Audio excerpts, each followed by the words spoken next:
Shalom Aleichem, bonjour à tous, très heureux de m'adresser à vous pour partager ensemble un petit commentaire à propos de notre paracha de la semaine, la paracha Miketz. Pour la situer, la paracha Miketz, c'est la paracha numéro 10 depuis le début de la Torah, depuis le début du livre de Bereshit qui en comporte 12. Pour développer le sujet que j'ai choisi, je voudrais, avec votre permission, faire un petit retour en arrière pour arriver jusqu'à la paracha Lech Lecha, qui, elle, est la troisième paracha de la Torah. La partie qui va nous intéresser dans la paracha Lech Lecha, c'est le chapitre 15. Chapitre 15, verset 1. Dieu apparaît dans une vision à Abraham. Abraham, ne crains rien. Grande sera ta récompense. Abraham, en fait, il s'appelait encore Abraham. Dieu ne lui avait pas encore changé son nom en Abraham. Mais je n'ai pas de descendance, tu ne m'as pas donné de descendance. Je n'ai pas d'héritier. Qui sera mon héritier ? Lui répond Abraham. Ton héritier naîtra de toi, et grande sera ta postérité. Et maintenant, sors de ta tente, va dehors et contemple le ciel. Si tu peux compter les étoiles, telle sera ta descendance, telle sera ta postérité. Ensuite, Dieu va conclure une alliance avec Abraham. Il lui demande de réunir des animaux, une génisse âgée de 3 ans, une chèvre âgée de 3 ans, un bélier âgé de 3 ans et 2 oiseaux, une tourterelle et un jeune pigeon. Abraham réunit ces bêtes et il les partage en deux. Chaque bête partagée en deux par son milieu. Et il met en face l'une de l'autre, de part et d'autre du chemin, chaque moitié de bête en face de son autre moitié. Mais les 2 oiseaux, il ne les a pas partagés. Da' ki ger yeh zar'acha be'eretz lo lahem va'avadum ve'inu otam 400 shana. Sache-le, ta descendance sera étrangère dans un pays qui ne sera pas le sien, elle sera opprimée et réduite à l'état d'esclavage par cette nation. Mais moi, je la jugerai et vous sortirez libres de ce pays avec de grandes richesses. Tels sont les termes de l'alliance. Pour matérialiser l'alliance, Hachem fait passer au milieu du chemin un feu dévorant entre les bêtes. C'est donc cette promesse qu'Hachem fait à Abraham que sa descendance sera réduite à l'état d'esclavage durant 400 ans, puis elle sera libérée et sortira avec de grandes richesses. Or, comme tout le monde le sait, l'esclavage n'a pas duré 400 ans, mais seulement 210 ans effectifs. Alors comment se fait-il que une promesse faite par Hachem, qu'ils seront esclaves durant 400 ans, ne se réalise pas tel qu'il l'a promis, puisqu'ils ne sont restés esclaves que 210 ans. Alors ici, les commentateurs s'accordent à dire que pour trouver les 400 ans, il faut remonter jusqu'à la naissance d'Yitzhak. En effet, dans le verset qu'on a lu tout à l'heure, il y est marqué « Ki ger yeh zar'acha be'eretz lo lahem » Zar'acha, ça veut dire ta descendance sera étrangère. Zar'acha, ta descendance. ta descendance à toi, Abraham. Et la descendance d'Abraham, on sait que c'est Yitzhak, parce que la Torah dit dans la paracha de Toldot, et les Toldot Yitzhak, Abraham holid et Yitzhak. Abraham a engendré Yitzhak. Mais vous allez me dire, Yitzhak n'est pas le premier fils d'Abraham. Abraham a déjà eu un fils qui s'appelle Ishmaël. Certes, mais pour la Torah, la descendance d'Abraham, c'est Yitzhak, puisqu'elle dit Abraham, Holid et Yitzhak. La Torah n'a pas dit Abraham, Holid et Ishmaël et Yitzhak, ou tout simplement et Ishmaël. La Torah a dit Abraham, Holid et Yitzhak. Donc pour la Torah, la descendance d'Abraham, c'est Yitzhak. Et étant donné que dans le même pasouk, dans le même verset, il y a une allusion à la naissance d'Yitzhak, et on parle des 400 ans, c'est comme ça que les commentateurs ont déduit qu'il fallait remonter jusqu'à la naissance d'Yitzhak pour trouver les 400 ans. Et en effet, lorsqu'on fait le décompte, on trouve que depuis la naissance de Yitzhak jusqu'à la libération de l'Égypte, il y a 400 ans.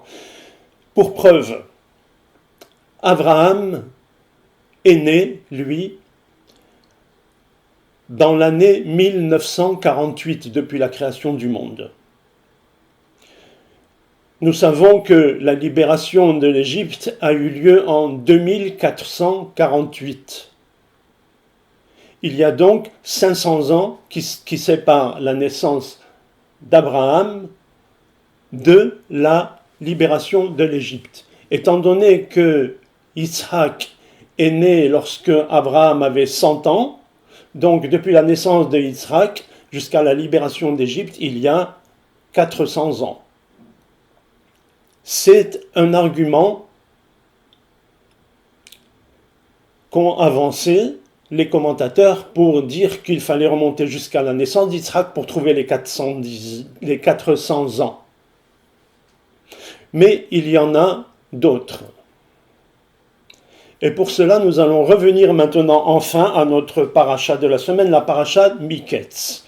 Si je lis le premier verset de cette paracha, il est dit Vayhi miketz shenatayim yamim u far'o holem vehine omed al hayor, etc., etc. Tout le monde connaît cette histoire. Il s'agit du rêve qu'a fait Pharaon. La Torah dit ce fut au bout de 2 années. Shenatayim yamim. Vayhi miketz shenatayim yamim. Ce fut au bout de 2 années. Le Pharaon était au bord du Nil et il vit sortir du fleuve 7 vaches grasses, qui étaient suivies par 7 vaches maigres. Ces vaches maigres ont dévoré les vaches grasses. Pharaon, perturbé par ce rêve, a demandé à ses conseillers de lui trouver quelqu'un qui interprétera ce rêve. On n'a trouvé personne et on a pensé à Yosef, qui était en prison. Tout le monde connaît l'histoire. Yosef est sorti de prison, il interprète le rêve à Pharaon et le Pharaon, convaincu et satisfait par cette interprétation, élève Yosef au rang de d'abord intendant de sa maison et enfin vice-roi d'Égypte. Pour en revenir donc à ce verset, Vayhi miketz shenatayim yamim. Ce fut au bout de 2 années. Le mot shenatayim, l'expression shenatayim yamim est composé de shenatayim, c'est un duel qui veut dire 2 années. Shana, 1 année, shenatayim, 2 années. Yamim, des jours. 2 années, 2 jours. Alors l'expression est un peu curieuse. Est-ce que la Torah n'aurait pas pu tout simplement dire Vayhi miketz shene shanim, ou suivant l'expression de la Torah, shene shana. Ce fut au bout de 2 années. mais elle a employé ce mot de Shenatayim Yamim.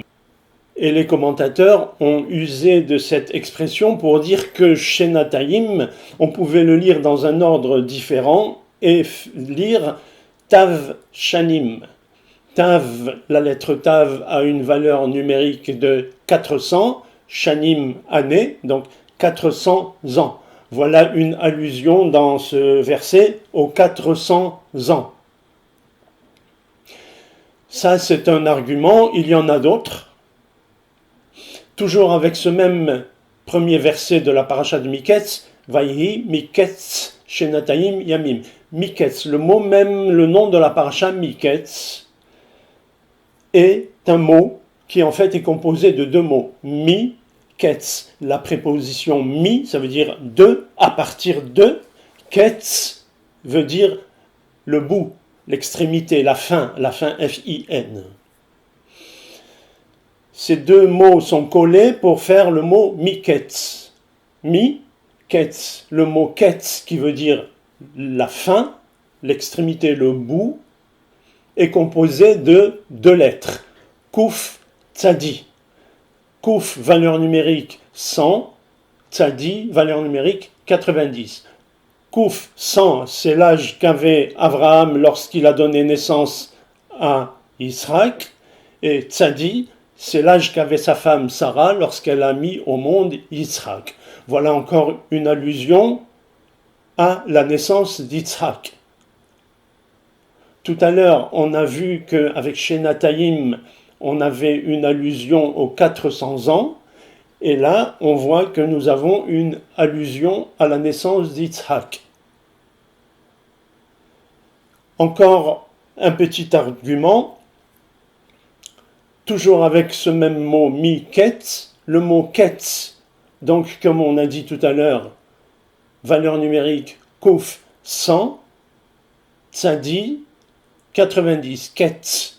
C'est exactement ce qu'il manque, le nombre qu'il manque à 210, donc le nombre d'années qu'a duré effectivement l'esclavage, pour faire 400. Voilà encore une allusion aux 400. Alors dans le même verset, nous avons une allusion à la naissance de Yitzhak et une allusion aux 400. Voilà pour répondre à la question sur quoi se sont basés les commentateurs pour dire qu'il fallait, pour trouver les 400 ans, remonter jusqu'à la naissance d'Yitzhak. Voilà, donc 210 ans d'esclavage plus 190, on remonte jusqu'à la naissance d'Yitzhak. Voilà ce que je voulais dire un peu à propos de ce premier verset de la paracha Miketz. Chag Sameach, Shabbat Shalom, Kol Tuv Lachem.